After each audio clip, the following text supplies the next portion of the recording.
Welcome to The Lead. I'm Jake Tapper. We begin with the turmoil roiling the Trump presidency. President Trump today lashing out after a 1-2 punch, exposing senior officials in his administration expressing concern about his temperament, his impulsiveness, his studiousness, and more. Most recently laid bare in a stunning New York Times op-ed written by an anonymous senior Trump administration official in today's newspaper, as well as in the pending book by Bob Woodward, based on hundreds of hours of taped interviews and dozens of sources in President Trump's inner circle.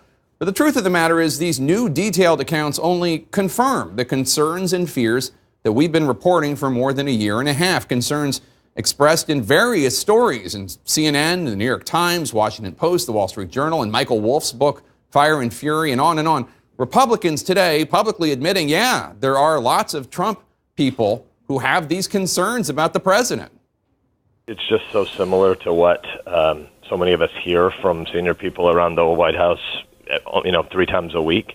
So it's really troubling and yet, in a way, not surprising.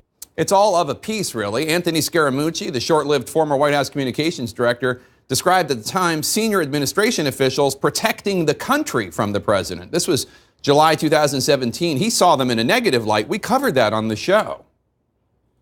There are people inside the administration that think it is their job to save America from this president. Okay, that is not their job. Their job is to inject this president into America. What are these Trump administration officials doing to rein in President Trump, and why do they feel the need to do so?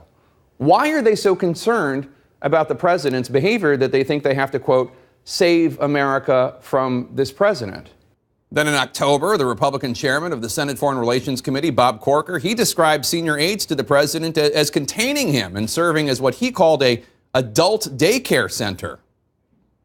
I think Secretary Tillerson, Secretary Mattis, and Chief of Staff Kelly are those people that help separate our country from chaos.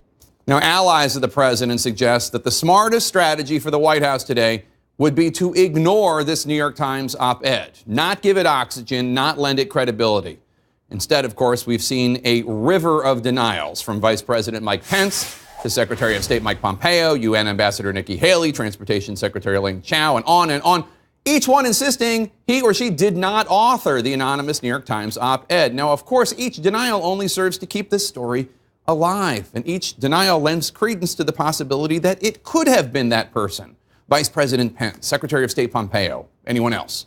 So why do these statements of denial keep coming? Well, a top White House official tells CNN's Jeff Zeleny that the president has clearly sent a signal he likes it when his top officials issue these denials. Recall just yesterday, he praised Defense Secretary Mattis and others who denied some of the statements attributed to them in the Bob Woodward book. He wrote the most beautiful statement. I appreciated the statement of John Kelly, and I appreciated the statement of many others. These new denial statements, the source tells Jeff Zeleny, today are being printed out and hand-delivered to President Trump for him to read. Now, this all might seem a self-defeating strategy. Perhaps one might even call it impetuous, petty, ineffective. And one might recall the senior Trump administration official writing in the op-ed in today's newspaper, quote, the president's leadership style is impetuous, petty, and ineffective.